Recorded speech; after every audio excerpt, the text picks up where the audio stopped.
Hill 266, referred to as Old Baldy, was the focus of 5 fierce engagements during the Korean War.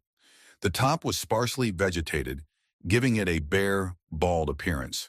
Strategically, Old Baldy overlooked critical roadways and supply lines near the 38th parallel. Controlling this vantage point meant controlling the surrounding valley with relative ease, as forward observers could direct artillery, mortar, and tank fire accurately onto enemy concentrations. Although American forces formed a large part of the United Nations contingent, there were many non-U.S. allied units defending positions around Old Baldy, including Republic of Korea, the Colombian Battalion, and other multinational contributors to the UN effort. The battle for Old Baldy commenced in earnest in early June 1952, when UN forces aimed to secure the hill as an observation post. Artillery fire signaled the beginning, with 105mm howitzers thundering from nearby positions. Lorries carried heaps of shells to feed the guns, creating a crescendo of blasts that rattled the hills and valleys. Infantry from both the U.S. and Allied contingents, including the ROC and some smaller support units, advanced behind the protective curtain of this barrage. Mortar crews set up behind ridge lines, lobbing shells onto enemy bunkers. Chinese and North Korean forces retaliated with their own salvos, producing a near-constant exchange of explosives. Flamethrower teams and satchel-charge specialists took part in painstaking bunker-clearing operations. The interior of these positions was often dark, cramped, and claustrophobic, resulting in tense close-quarters combat. Throughout June, firefights erupted along the slopes as Chinese defenders sought to hold the high ground. By the third week of June, the U.S. and Allied forces managed to wrest control of most of Old Baldy from the enemy, albeit at a heavy cost. Unofficial estimates from that first engagement place combined UN casualties in the low hundreds, killed and wounded, across the involved regiments, though precise figures remain subject to debate. The Chinese and North Koreans also incurred substantial losses. For the moment, the UN flag flew atop Old Baldy. In late June and moving into July, the humid Korean summer took on a new dimension, the rainy season. Heavy downpours transformed the dusty slopes of Old Baldy into a slippery mire. Trenches filled with water, and mud clung to boots and equipment, complicating movement. Soldiers used pumps and improvised drainage channels to stave off flooding, but each fresh downpour seemed to undo their efforts. During this brief lull before the next major clash, UN troops feverishly reinforced the newly captured positions. The Colombian Battalion, for instance, worked side by side with American units to fortify bunkers and deepen communication trenches. ROC troops assisted in laying out barbed wire entanglements. Even as the rain battered them, morale held up, buoyed by the knowledge that every inch of reinforced line might spare lives when the inevitable counterattack came. By mid-July, with the rainy season well underway, Chinese forces launched a determined push to recapture Old Baldy. The second engagement began on the 17th of July with a barrage of artillery that churned the soaked earth, turning cratered ground into a quagmire. Some bunkers that had only just been repaired collapsed under the weight of mud and debris from the shelling. Under a canopy of gray skies and ceaseless rain, the defenders dug in. American and ROC machine gun crews peered through the drizzle as they tried to spot advancing Chinese infantry.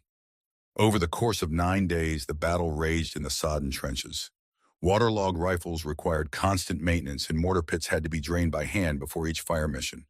Despite the adverse conditions, both sides poured in reinforcements. Also assisting in this sector were elements of the 65th Infantry Regiment, composed largely of Puerto Rican soldiers, who joined their comrades in holding critical sections of the perimeter. The rainfall added another layer of misery for these troops, but they held their ground with determination. Casualty figures from the second engagement, while not precisely documented, exceeded those of the first. UN forces, including American, Colombian, ROC, and Puerto Rican elements, likely sustained several hundred more killed and wounded.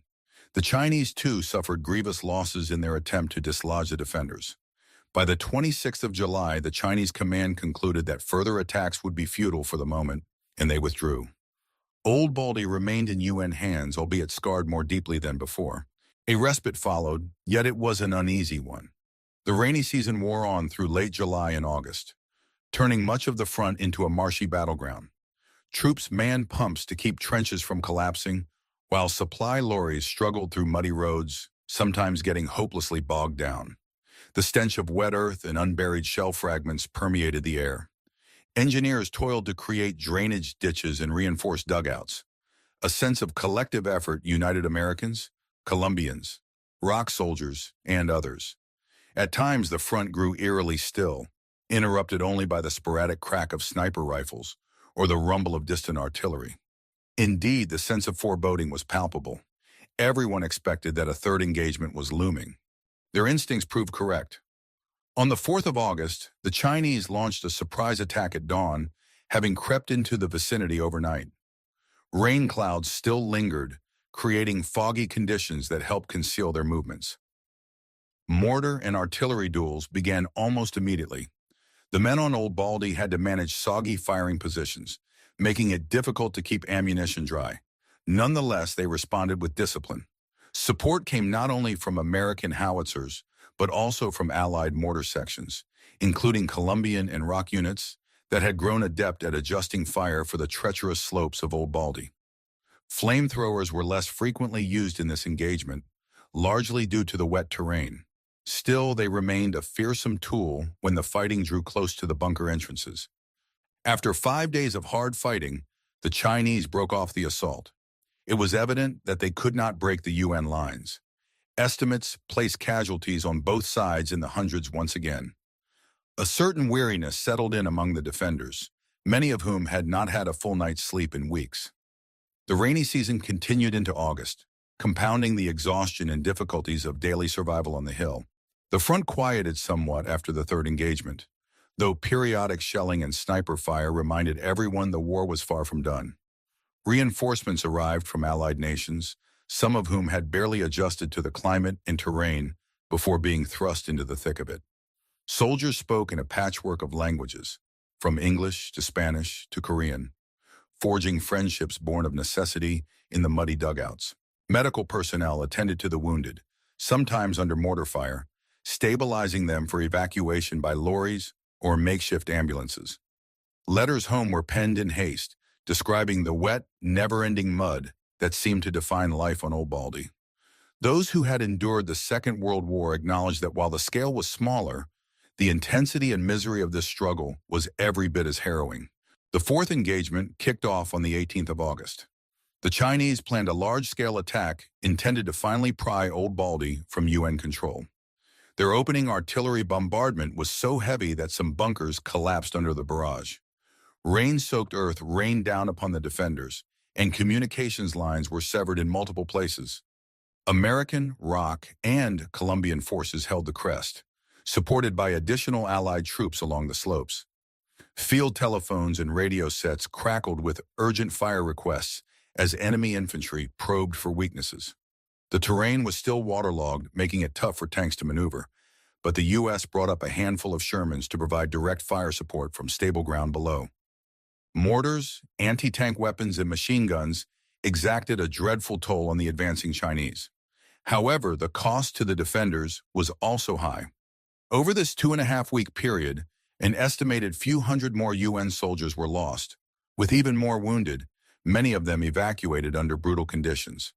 The Chinese losses climbed as well, though precise figures are disputed. Some say they lost well over 1,000 men in this engagement alone. By the 5th of September, the enemy assaults petered out. Old Baldy was battered, cratered, and barely recognizable, but it remained under UN control. The lines of defense, built and rebuilt during the rainy weeks, had withstood everything the opposition threw at them. What followed was the lengthiest lull in the overall struggle for Old Baldy. Reinforcements poured in from various Allied nations, while battered units withdrew to rest and refit. By autumn, the rains had begun to subside, offering somewhat drier conditions, though the nights grew colder. Medic teams and chaplains went about their duties, caring for the sick and comforting the grieving. Several field cemeteries dotted the rear areas, a stark reminder of the conflict's mounting toll. Historians suggest that by the end of 1952, the combined casualty figures for all participants in the Old Baldy battles had likely surpassed 2,000 killed, and many times that number wounded. Meanwhile, political negotiations for an armistice continued in Panmunjom, but no one on the ground could count on an immediate end to the fighting. Truces were proposed and quickly broken in minor skirmishes. Each side knew that controlling or